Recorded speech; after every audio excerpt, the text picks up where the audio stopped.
guys, if you don't think this is one of the meanest sounding motorcycles you've ever heard, please prove me wrong. Check this out.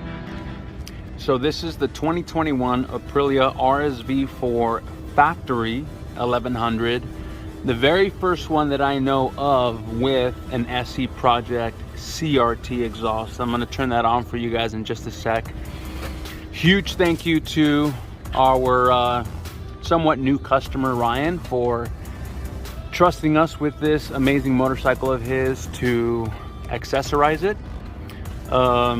Thank you, Ryan. Really appreciate it.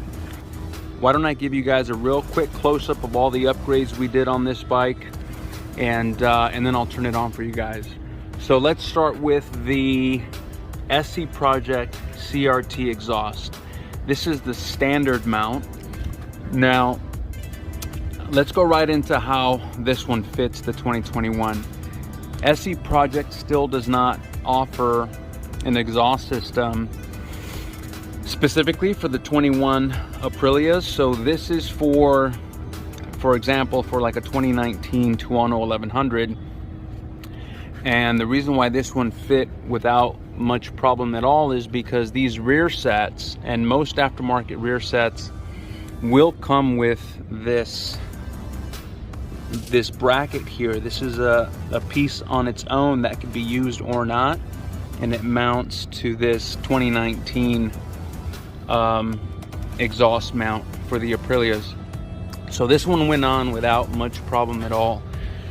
Quick note though, originally Ryan's first choice was the SE Project S1 low mount, which did not fit, and I'll patch in a couple of pictures of how we tried to fit it on this bike and it wouldn't fit, because you can almost see how close the swing arm is to that mid pipe. Well, on the S1 low mount, that exhaust touches the swing arm, and there was no way really around that. So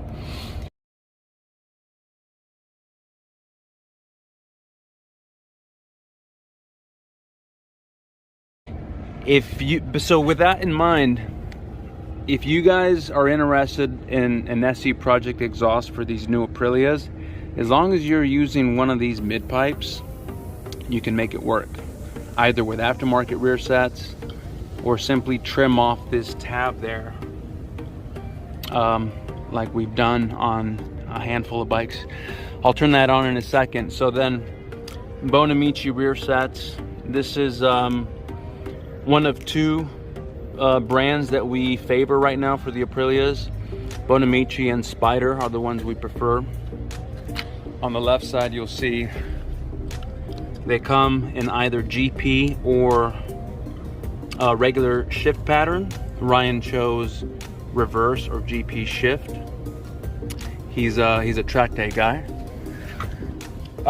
What else did we do? Oh, race map. We installed the race ECU,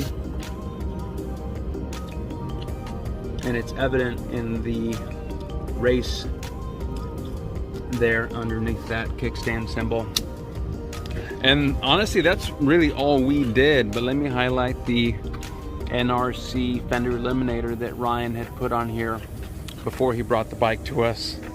You can kind of tell that it doesn't fit super perfectly, but you wouldn't really know. I imagine that the 2021 version will probably not have this little section here, or maybe just fit within that triangle behind the tail light. What else? We removed the passenger pegs, of course, and yes, the turn signals are in the headlight because of that European race map we installed.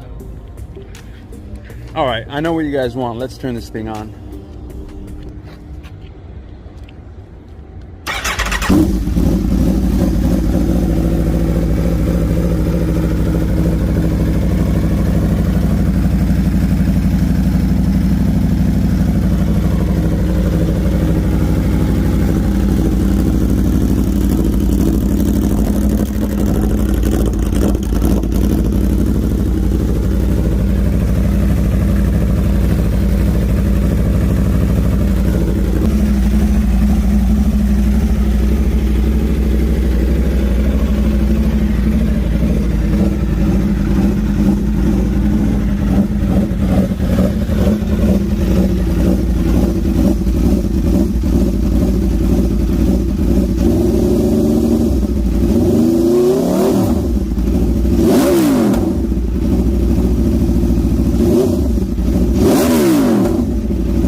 I can only imagine some flybys of this ridiculous machine. Obviously video doesn't do it justice. Very loud, highly recommended to wear earplugs of some sort while riding this machine with an exhaust like that. Yeah, what else can I say? Thank you again, Ryan. I'm sure we'll be seeing more of this motorcycle. I'm sure he'll be joining us at our next Moto Club VIP track day, which is not too far in the future. Lastly, before we go, I'm gonna ride the bike with the Purple Panda mic disconnected so you guys can hear some on-road shifting action of this amazing motorcycle. And thank you again to Ryan. A lot more soon. Thanks, guys. Enjoy.